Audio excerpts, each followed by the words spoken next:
വൈകിട്ട് ഇങ്ങനെ ചുമ്മാ ഇരുന്ന് നൊസ്റ്റു അടിച്ചപ്പോഴേ എനിക്ക് ഉണ്ടാക്കാൻ തോന്നിയ ഒരു ഐറ്റം ആട്ടോ ഇത്. ഗോതമ്പുണ്ട. ഉണ്ടാക്കാനും എളുപ്പം, കഴിക്കാനും എളുപ്പം.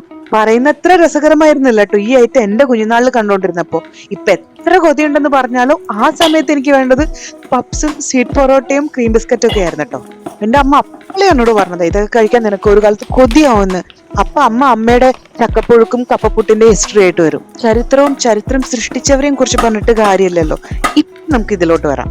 കുറച്ച് ഗോതമ്പൊടി എടുക്കുക, ആവശ്യത്തിന് ഉപ്പും ആവശ്യത്തിന് വെള്ളം ഒഴിച്ചിട്ട് ചപ്പാത്തിക്ക് കുഴയ്ക്കുന്ന പോലെ നല്ലതായിട്ട് ഇടിച്ചും പരത്തിയും നമുക്ക് കുഴച്ചെടുക്കാം. ഇത് കണ്ടോ, നമുക്ക് ഇങ്ങനെ ചെറിയ ചെറിയ ഉരുണ്ടകളായിട്ട് നമുക്ക് ഉരുട്ടിയെടുക്കാം. അങ്ങനെ എല്ലാ ഉണ്ടകളും ഉരുട്ടി കഴിയുമ്പോൾ നമുക്ക് ഇതിനെ പുഴുങ്ങാൻ വെക്കാനുള്ള പരിപാടി നോക്കാം. ഇഡ്ഡലി കുട്ടകം അടുപ്പത്ത് വെച്ച് വെള്ളം ചൂടാക്കാൻ വെച്ചിട്ട് നമുക്ക് ആ പാത്രം ഉണ്ടല്ലോ, ഇഡ്ഡലി തട്ട്, അതിൽ നമുക്ക് കുറച്ച് എണ്ണയൊക്കെ പറ്റിയിട്ട് നമുക്കിതിനെ ഒന്നൊരു 10-15 മിനിറ്റ് ഒന്ന് പുഴുങ്ങിയെടുക്കാം. അപ്പൊ പണ്ട് ഉണ്ടാക്കി തരുന്ന ഫുഡുകളൊക്കെ ഞാനിപ്പോൾ ഉണ്ടാക്കുമ്പോൾ എനിക്ക് പണ്ട് ചെയ്തിരുന്ന കാര്യങ്ങളൊക്കെ ഓർമ്മ വരും കേട്ടോ. ഈ പപ്പായയില്ലേ, കപ്പങ്ങ ഉണ്ടാക്കി കഴിഞ്ഞാൽ ഞങ്ങളുടെ വീട്ടിൽ ഇതിന്റെ തോരനും എരിശ്ശേരിയും മെഴുക്കുവരട്ടിയൊക്കെ ആയിട്ട് ഇത് തന്നെ ആയിരിക്കും കേട്ടോ.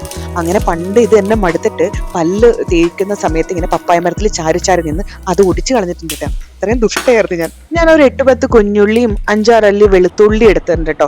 ഇത് ക്ലീൻ ചെയ്തിട്ട് ഞാൻ നല്ലതായിട്ട് ചതച്ചെടുക്കാൻ പോവാണേ. 10-15 മിനിറ്റ് കഴിഞ്ഞിട്ടുണ്ട് കേട്ടോ. നമ്മുടെ ഗോതമ്പുണ്ട എല്ലാം വെന്ത് കെട്ടിയിട്ടുണ്ട്.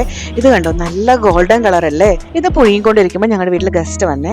അപ്പോൾ ഞാൻ ഇത് ഉണ്ടാക്കാൻ കുറച്ചധികം സമയം ലേറ്റ് ആയിക്കോട്ടെ. ഒരു 6-7 മണിക്കൂർ കഴിഞ്ഞിട്ടാട്ടോ തിരിച്ച് ഞാൻ ബാക്കിയുള്ള കാര്യങ്ങൾ ചെയ്യുന്നത്. അപ്പോൾ ഇതിന്റെ കളർ ഒന്ന് ലൈറ്റായിട്ട് മങ്ങി. പക്ഷെ നമ്മൾ വേസ്റ്റ് ആകാൻ പാടില്ല.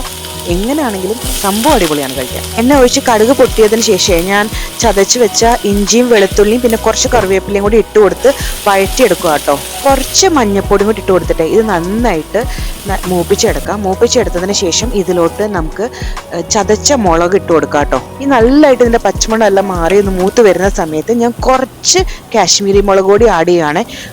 ഓപ്ഷനിലാണ്, ഒരു ജസ്റ്റ് കളറിന് വേണ്ടി മാത്രം കേട്ടോ ആഡ് ചെയ്യുന്നത്. ഇത് നമ്മൾ പുഴുങ്ങി വെച്ച ആ ഗോതമ്പുണ്ടയും കൂടി ഇട്ട് കൊടുത്തിട്ട് ഒരു 5 മിനിറ്റ് ഫ്രൈ ചെയ്താൽ നമ്മുടെ ഐറ്റം റെഡി. പക്ഷെ ഇപ്പോഴത്തെ പിള്ളേർക്ക് പിസ്സയും പാസ്തയും ബർഗറും നഗറ്റ്സ് ഒക്കെ മതിയല്ലോ. പക്ഷെ ഇതൊരു നല്ല ഹെൽത്തി സ്നാക്ക് ഓപ്ഷനാണ്. ഇത് പല ഷേപ്പിൽ കട്ട് ചെയ്ത് നമുക്കൊന്ന് ഉണ്ടാക്കി കൊടുത്തു കഴിഞ്ഞാൽ ചിലപ്പോൾ നമ്മുടെ പിള്ളേരൊക്കെ കഴിച്ചെന്ന് വരാം.